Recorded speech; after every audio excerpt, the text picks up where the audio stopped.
Hello viewers, আসসালামু আলাইকুম। আশা করি আপনারা সকলেই ভালো আছেন। আল্লাহর রহমতে আমিও ভালো আছি।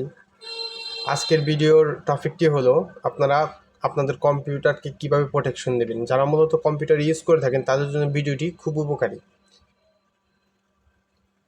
কিভাবে আপনার কম্পিউটারকে হ্যাক হওয়া থেকে রক্ষা করবেন, এটি নিয়ে আজকের মূল ভিডিওর মূল পর্বে যাওয়ার আগে আপনাদের কাছে একটাই অনুরোধ, আমার চ্যানেলকে যদি এখনও সাবস্ক্রাইব করে না থাকেন অবশ্যই সাবস্ক্রাইব করে দিবেন এবং পাশে থাকা নোটিফিকেশন বেল আইকনটি বাজিয়ে দিবেন। এরকম নিত্য নতুন ভিডিও আপনারা সাথে সাথে পেয়ে যাবেন।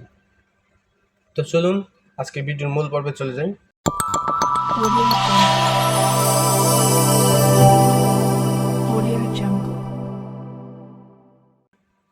তো ফার্স্ট অফ অল আপনারা কি করবেন, আপনাদের কিবোর্ডের উইন্ডোজ প্লাস আর বাটন একসাথে চাপ দিবেন।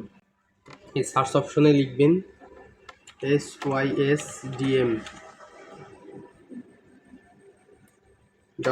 sysdm.ctl, তারপর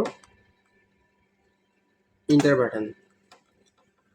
দেখেন আমার নতুন একটা পপ আপ সিস্টেম অন হয়েছে এই জায়গায়।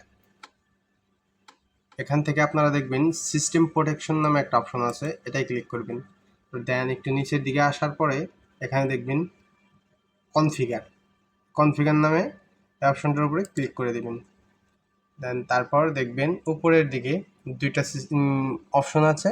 এই দুইটা অপশনের ভিতরে একটা লেখা আছে ডিসেবল সিস্টেম প্রোটেকশন, মানে এখন আমার বর্তমান কম্পিউটার আছে প্রোটেকশন অফ। আর যদি আমি উপরে এখন দেখেন টার্ন অন সিস্টেম প্রোটেকশন, এটাই ক্লিক করব। এটাই ক্লিক করার পর দেখেন নিচে অ্যাপ্লাই বাটন আছে, অ্যাপ্লাই বাটন ক্লিক করে ওকে বাটন, দেন আবারও ওকে বাটন।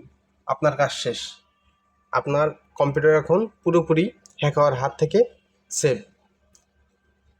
তো আশা করি আমার ভিডিওটি ভালো লাগলে অবশ্যই লাইক, কমেন্ট ও শেয়ার করতে ভুলবেন না। পরবর্তী ভিডিও পাওয়ার জন্য অবশ্যই বেল আইকনটি বাজিয়ে রাখুন। আজকের ভিডিও এই পর্যন্তই। সকলেই ভালো থাকবেন। আল্লাহ হাফেজ।